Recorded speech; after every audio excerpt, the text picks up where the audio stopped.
Salam, salam jumpa saudara yang dikasih Tuhan. Kita akan bersaat teduh hari ini. Bersama-sama datang kepada Tuhan, memuji Tuhan, kita menyembah Tuhan, merenungkan firman Tuhan, dan juga kita akan berdoa bersama saudara. Dan hari ini mengawali Victorious Devotion ini, saya ajak kita menyanyikan satu lagu pujian sebagai wujud kerinduan kita kepada Tuhan. Jiwaku merindukanmu.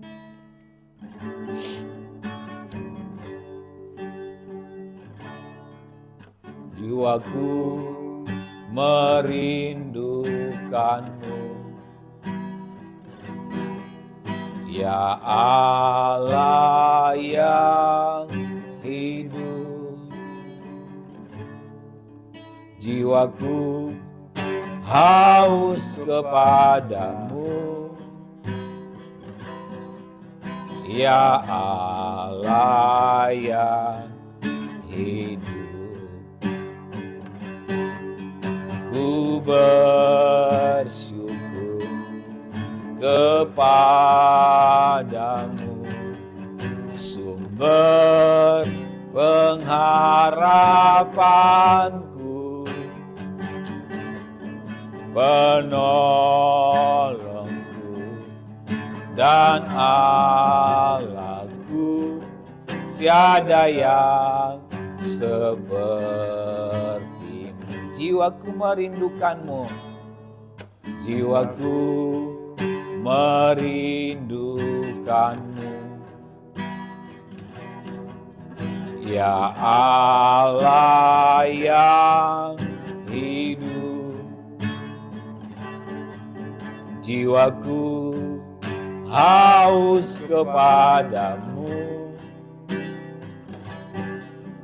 ya Allah yang hidup. Ku bersyukur kepadamu, sumber pengharapanku, penolongku dan Allahku, tiada yang sepertimu. Ku bersyukur kepadamu, sumber pengharapanku, penolongku dan Allahku, tiada yang sepertimu. Tiada yang sepertimu. Tiada yang sepertimu. Haleluya, haleluya, haleluya, haleluya. Engkaulah satu-satunya penolong bagi kami Tuhan. Engkau satu-satunya Allah kami. Kami sembah Engkau. Kami tinggikan Engkau Tuhan. Kami agungkan Engkau. Kami muliakan Engkau. Karena tidak ada Allah seperti Engkau. Terima kasih Bapa. Terima kasih, kami bersyukur untuk hari ini. Biarlah setiap pujian kami, ibadah kami, persekutuan kami, apa yang kami lakukan berkenan kepada Tuhan. Terima kasih. Tiba saatnya kami akan membaca dan merenungkan firman-Mu. Mari Tuhan, Engkau yang menyatakan apa yang menjadi isi hati-Mu bagi setiap kami. Kami siap merenungkan firman-Mu, urapi kami semua. Terpujilah Engkau Bapa, dalam nama Tuhan Yesus kami berdoa. Haleluya. Amin. Saudara yang kasih Tuhan, hari ini saya mau sharing tentang Allah mendengar. Tuhan mendengar. Bicara tentang Allah mendengar, bicara tentang Tuhan mendengar. Saya percaya bahwa setiap kita meyakini bahwa setiap doa-doa kita, setiap permohonan kita didengar oleh Tuhan. Dan tidak hanya didengar, tapi juga pasti dikabulkan oleh Tuhan. Ya, Saudara dikasih Tuhan, hari ini kita mau belajar dari seorang tokoh Alkitab yang bernama Rahel, saudara yang dikasih Tuhan ya. Kita mau belajar dari Rahel. Rahel ini siapa? Rahel ini istri dari Yakub ya. Mari kita baca dalam Kejadian pasalnya yang ke-30 ayat 22 sampai 24. Kejadian pasalnya yang ke-30 ayat 22 sampai 34 ya. Demikian firman Tuhan. Lalu ingatlah Allah akan Rahel. Allah mendengarkan permohonannya serta membuka kandungannya. Maka mengandunglah Rahel dan melahirkan seorang anak laki-laki. Berkatalah ia, Allah telah menghapuskan aibku. Maka ia menamai anak itu Yusuf sambil berkata, mudah-mudahan Tuhan menambah seorang anak laki-laki lagi bagiku. Saudara dikasih Tuhan, dalam Alkitab kita banyak membaca ya bagaimana mujizat, tanda-tanda ajaib, doa-doa permohonan dari orang-orang yang percaya kepada Tuhan dikabulkan oleh Tuhan. Dan salah satunya adalah dari seorang yang bernama Rahel, yaitu istri dari Yakub. Nah, ini adalah sebuah fakta ya, fakta bahwa Tuhan sungguh-sungguh mengabulkan permohonan orang-orang yang percaya. Bagaimana Tuhan sungguh-sungguh menyatakan bahwa orang-orang yang berharap dan percaya kepada Dia, Tuhan tidak akan kecewakan. Nah, ini fakta yang kita bisa temukan dalam Alkitab dan itu sangat banyak, saudara. Ya banyak, sebut saja ada Sarah ya yang sudah menopause, tapi Tuhan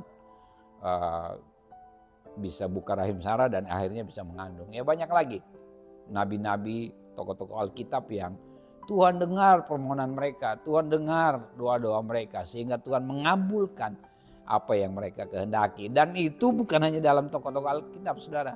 Dalam kehidupan kita, orang-orang percaya, orang-orang beriman, kita juga banyak menemukan fakta-fakta bahwa memang benar Tuhan mendengar permohonan. Tuhan menjawab doa, Tuhan mengabulkan doa.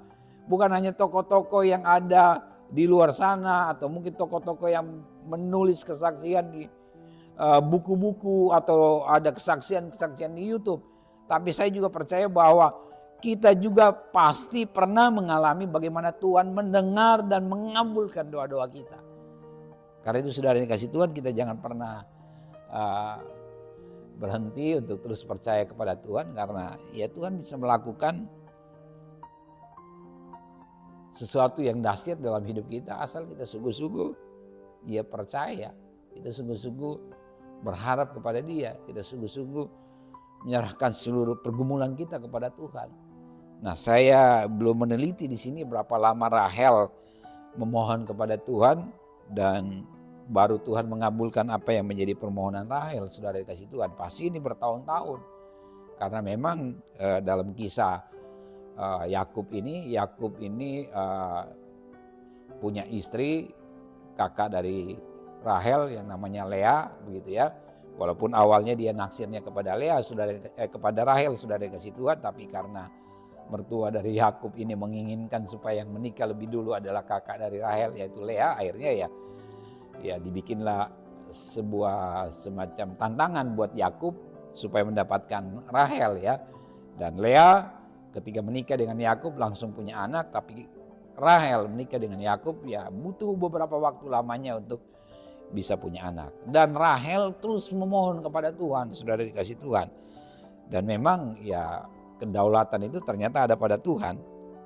Makanya di sini dikatakan bahwa Allah mendengarkan permohonannya serta membuka kandungannya. Ya, Tuhan membuka kandungan Rahel, saudara dikasih Tuhan. Dan akhirnya Rahel yang tadinya beberapa tahun menikah dengan Yakub tidak punya anak. Dan ini juga mungkin yang membuat Rahel sangat-sangat tertekan dalam hidupnya. Tapi ya Tuhan mendengar permohonannya. Akhirnya Tuhan memberikan anak kepada Rahel dan anak itu bernama Yusuf. Dan saudara tahu bagaimana dengan kehidupan Yusuf? Yusuf adalah anak yang sungguh-sungguh dikasihi oleh Yakub, dan Yusuf harus mengalami sebuah ya proses ya, ketika dia di tanah Mesir, mulai di rumah seorang yang bernama Potifar sampai dia di penjara, dan di penjara beberapa tahun, kemudian akhirnya Tuhan angkat dia melalui perkara yang ajaib ya, dan akhirnya Yusuf dipercayakan menjadi Perdana Menteri di Mesir ya, dan luar biasa dari seorang yang tadinya susah untuk punya anak, lahir Yusuf yang Tuhan pakai dengan luar biasa. Dan pada bagian terakhir dari bacaan kita di sini dikatakan, maka ia menamai anak itu Yusuf sambil berkata, mudah-mudahan Tuhan menambah seorang anak laki lagi bagiku. Dan ini adalah harapan Rahel juga ketika dia sudah punya satu anak namanya Yusuf, dan dia tetap berharap kepada Tuhan, ya mudah-mudahan Tuhan mengaruniakan lagi satu orang anak. Dan ternyata memang ada lagi anak yang dari kandungan Rahel, yaitu Benyamin, saudara dikasih Tuhan. Nah, belajar dari kisah Rahel ini saya mau berkata bahwa bagi Tuhan tidak ada yang mustahil, saudara.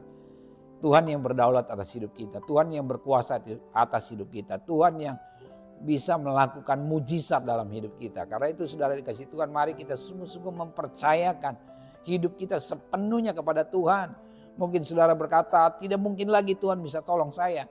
Tidak mungkin lagi saya bisa keluar dari pergumulan saya. Tidak mungkin lagi saya menerima jawaban dari doa yang saya sudah doakan bertahun-tahun dari Tuhan. Tapi hari ini kita belajar bagaimana Tuhan mendengar permohonan Rahel. Nah, itu juga yang harus kita lakukan ya dalam hidup ini. Kita terus memohon kepada Tuhan. Ya, bagian kita memohon, meminta. Tapi bagian Tuhan adalah ya mengabulkan sesuai dengan kehendak Tuhan. Sekali lagi saya mau katakan bahwa bagi Tuhan tidak ada yang mustahil, saudara dikasih Tuhan. Tuhan mendengar ya. Tuhan mengabulkan permohonan. Dan itu juga yang saya alami dalam hidup. Saya mengiring Tuhan, banyak perkara-perkara ajaib yang saya alami dari Tuhan ya. Yang saya tidak pernah lihat dengan mata, nggak pernah dengar dengan telinga, bahkan yang tidak pernah timbul dalam hati ya. Seperti dalam kitab Korintus dikatakan, itu Tuhan sediakan bagi orang-orang yang percaya, termasuk saya, termasuk saudara yang dikasih Tuhan. Karena itu mari kita terus percaya kepada Tuhan, beriman kepada Tuhan, ya memohon apapun yang kita harapkan dari Tuhan. Percayalah, kalau itu sesuai kehendak Tuhan, Tuhan pasti kabulkan. Saudara akan lihat bagaimana Tuhan dahsyat dalam hidupmu ya. Yang sudah putus asa, hari ini saya mau berkata bahwa Tuhan ada. Yang sudah letih lesu berbeban berat, Tuhan sanggup mengangkat setiap pergumulan hidup kita. Amin.